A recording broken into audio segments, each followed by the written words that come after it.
जब भी प्रेम की बात होती है, भगवान श्री कृष्ण का नाम सबसे पहले आता है। श्री कृष्ण को प्यार और स्नेह का प्रतीक माना जाता है। पुराणों के अनुसार श्री कृष्ण की 16,108 रानियां थीं। श्री कृष्ण की मुख्य रानियों में रुक्मिणी, सत्यभामा का नाम शामिल है। इसके अलावा बाल्यावस्था में श्री कृष्ण के गोकुल में गोपियों संग रासलीला की कहानियाँ आज भी मशहूर है। हालांकि सभी को प्रेम और स्नेह का पाठ पढ़ाने वाले श्री कृष्ण का नाम सिर्फ राधा के साथ ही लिया जाता है। हर कोई प्रभु कृष्ण के नाम का जाप करते समय राधे श्याम का उच्चारण करता है।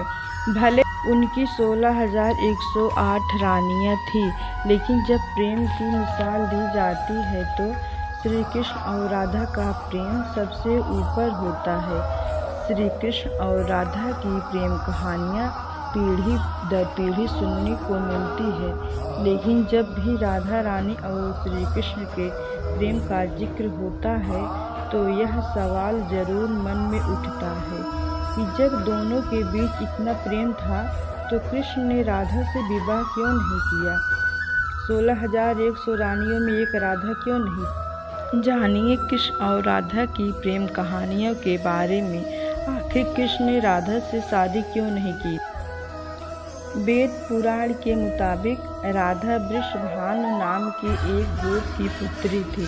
कुछ विद्वान मानते हैं कि राधा का जन्म यमुना नदी के पास स्थित रावल गांव में हुआ था।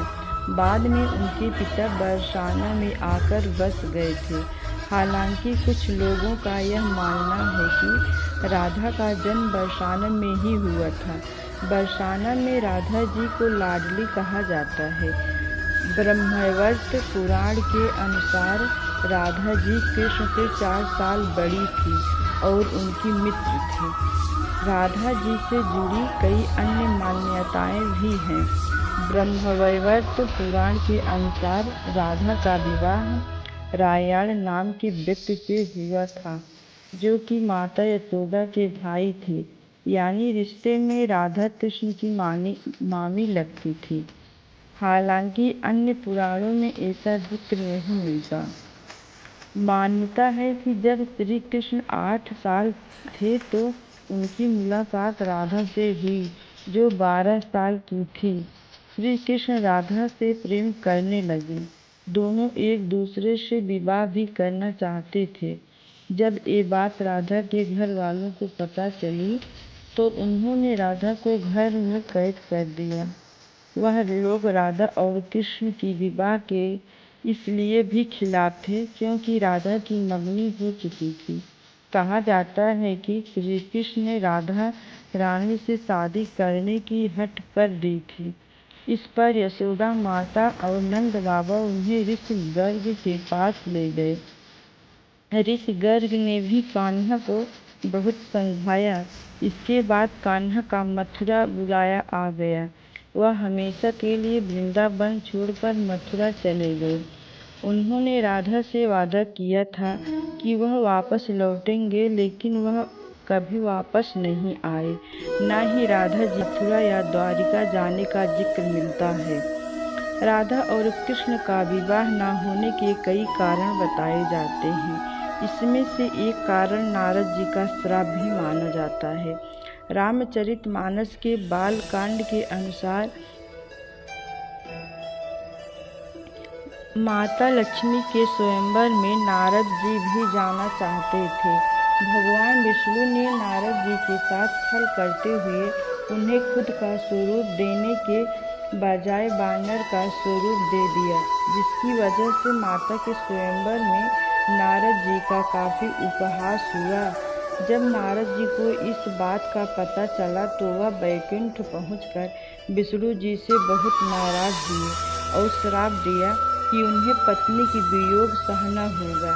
यही वजह है कि रामचंद्र अवतार में उन्हें सीता का वियोग सहना पड़ा और कृष्ण अवतार में देवी राधा ने उनका विवाह न हो सका।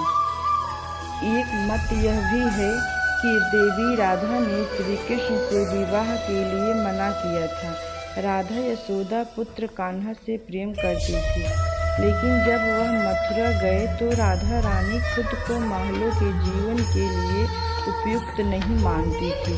लोग चाहते थे कि श्री कृष्ण एक राजकुमारी से विवाह करें, इसलिए राधा ने श्री कृष्ण से विवाह न करने की ठान ली। ये भी कहा जाता है कि राधा को महसूस हो चुका था कि श्री कृष्ण भगवान का अवतार है। वह खुद को एक भक्त मानने लगी। राधा श्री कृष्ण की भक्ति में लीन हो चुकी थी। वह भगवान से विवाह नहीं कर सकती थी। भगवान श्री कृष्ण की शरारतों, उनकी लीलाओं और छल सभी कुछ मनुष्य के लिए कोई ना कोई सीख ही थी। राधा से विवाह करना भी मनुष्यों को प्रेम की असली परिभाषा से परिचित कराना था। कहा जाता है कि एक बार देवी राधा ने कान्हा से पूछा कि वह उनसे विवाह क्यों नहीं करना चाहते। इस पर श्री कृष्ण ने कहा कि कोई अपनी आत्मा से विवाह करता है क्या? श्री कृष्ण राधा को खुद से अलग नहीं बल्कि अपना ही अस्तित्व मानते थे।